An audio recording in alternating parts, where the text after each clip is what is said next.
In 1945, as the world celebrated victory, a secret file was burned in a hidden bunker. The men who saw it never spoke of it again. Some called it a weapon, others something far worse. Then, in 1992, a dying soldier whispered 3 words. That changed everything. This is the story they buried. Welcome to Historia Unseen. I'm John, the voice that guides you through history's darkest corners. And today, we uncover the truth. The year was 1765. The streets of Boston were quiet. Too quiet. But in a dimly lit tavern, 3 men sat at a corner table, their faces hidden, their voices low. One was a smuggler, one was a printer, and no one really knew who he was. They called him the Ghost. This was the real beginning, not with speeches, not with flags, but with a secret handshake. Because what history books won't tell you is that America wasn't built on courage. It was built on lies. The British were coming, yes, but so was something else. Something darker, like the night in 1768, when a ship arrived in Philadelphia. No name, no flag, just crates. And what was inside those crates would change everything. Because this wasn't just about tea or taxes. This was about control. The men who signed the Declaration, they knew the truth. But they also knew the truth would destroy everything. So they buried it. And the man who knew too much, the Ghost, vanished without a trace. Some say he was silenced. Others say he's still out there. But one thing's for sure. What happened next was far worse than anyone imagined. The year was 1770. Boston was burning. But the real fire was just beginning. They thought the Ghost was gone. They were wrong. Because in the dead of night, a shadow moved through the harbor, leaving behind only one thing, a single playing card, the Ace of Spades. The next morning, 3 British officers were found, not dead, but gone. No blood, no struggle, just empty uniforms, still standing, as if their bodies had vanished into thin air. Panic spread, but one man didn't panic, George Washington, because he knew this wasn't the work of the British or the rebels. This was him, the Ghost. And Washington had a secret. He was the only one who knew the truth. The Ghost wasn't just a man. He was an idea that could destroy the revolution before it even began.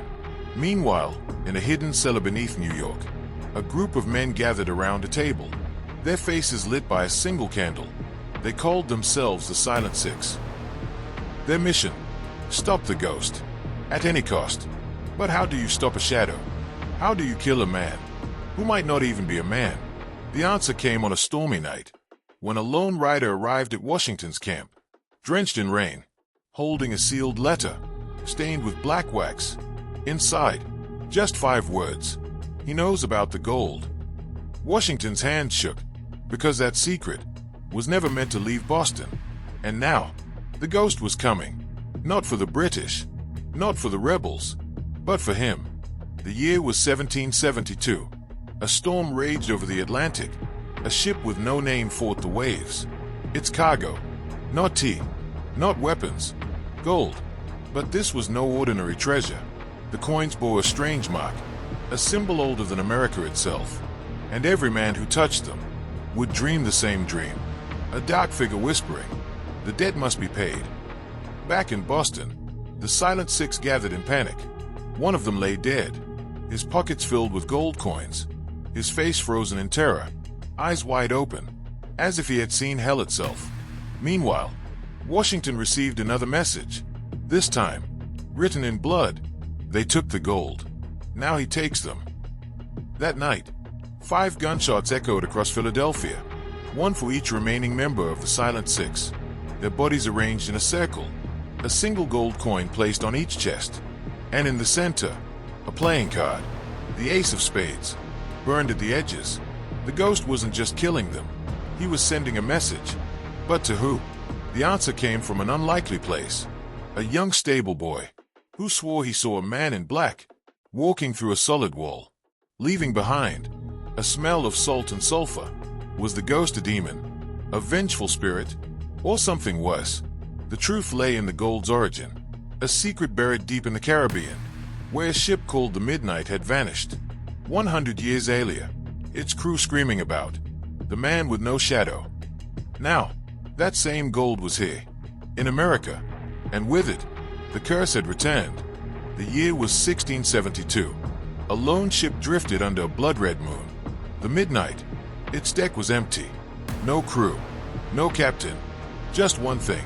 A leather-bound book, left open on a barrel.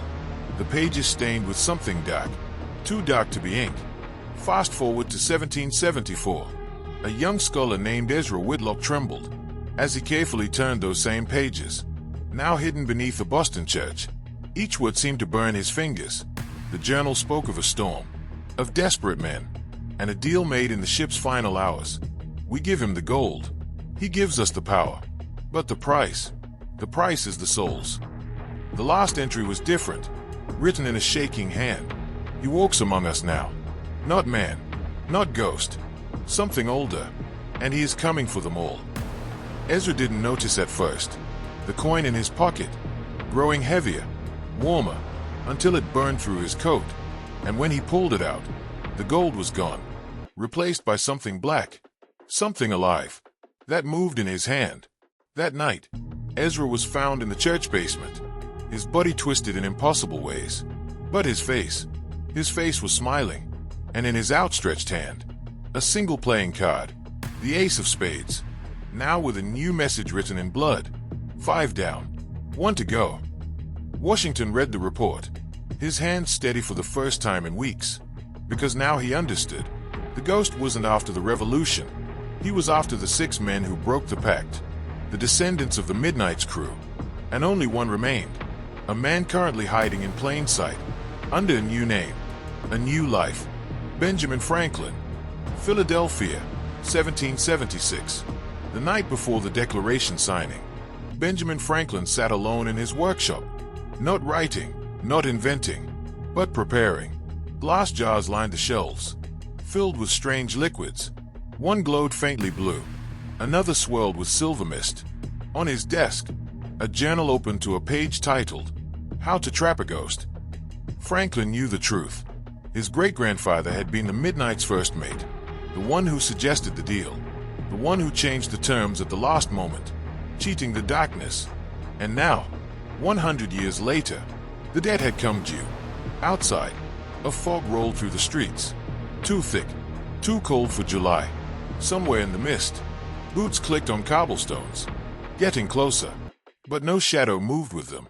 Franklin didn't look up, just whispered, I wondered when you'd come. The temperature dropped, the candle flames froze solid, and it stepped from the shadows. Not a man, not anymore, just a black coat filled with swirling darkness, and 2 points of light where eyes should be. You stole from me, Franklin. The voice wasn't human. It was the sound of ropes creaking on a ghost ship, of gold coins sliding through dead fingers. Franklin smiled, and flipped a switch on his newest device. No, I just needed time to invent this. The room exploded with blue light. Glass shattered as jars burst, revealing not chemicals, but trapped spirits of the other 5 conspirators, their screaming faces pressing against the glass. The ghost howled, not in pain, in recognition. Franklin stood firm. A soul for a soul, that was your bargain. He gestured to the jars. Here are 5, plus mine makes 6. For the first time, the ghost hesitated. Outside, dawn broke over Philadelphia, and somewhere, a church bell rang 7 times. When the light hit the workshop window, the ghost was gone. The jars were empty, and Franklin sat alone, holding a single black coin, now turned to pure gold. On his desk, a playing card, the ace of spades, with a new message. The debt is paid, for now. That afternoon, Franklin signed the declaration, his hand steady, but his eyes looked older, as if he'd aged 20 years in one night. And when asked about the strange blue burns on his fingers, he just smiled. The price of freedom, gentlemen, the price of freedom. * Cambridge University, 2024 *. Professor Eleanor Shaw gasped as the ancient box cracked open. Inside, Franklin's lost journal, exactly as the anonymous letter promised. Her fingers trembled as she turned the brittle pages. The last entry stopped her heart. Asterisk July 4th, 2076. He comes for the balance. The 13 must pay what the 6 could not. Asterisk. A black playing card fluttered to the floor. The ace of spades. Still smelling of salt and sulfur. After 248 years. Across campus. The clock struck midnight. All 13 clocks. At once. Somewhere in the archives. A jar of colonial-era air samples began to fog from the inside. Washington, D.C., present day. The security camera footage was unmistakable. 12:01 a.m. July 4th. A dark figure moving through the National Archives. Not breaking in.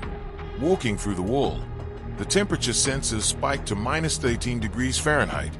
Then the feed cut out. When staff arrived at dawn, only one thing was missing. The original Declaration of Independence, but not the one displayed for tourists. This was the first draft, the one with Franklin's handwritten margin notes, invisible to normal light, written in what archivists always assumed was invisible ink. Now Professor Shaw knew better. Huddled in her basement lab, UV light revealed Franklin's true message. We 13 bind him with these tokens.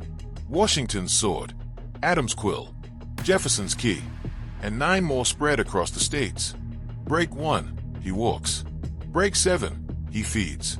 Break 13, America burns as the midnight did. Her phone buzzed. An alert. Smithsonian storage breach. Washington's battle sword missing. Then another. Monticello incident. Jefferson's personal effects vault tampered with. 7 notifications total. Outside, the streetlights began flickering. One by one. Going dark, moving toward her building, and floating in her suddenly ice-cold coffee. A perfect black circle, the ace of spades, forming from the grounds themselves. Somewhere, a church bell tolled 13 times.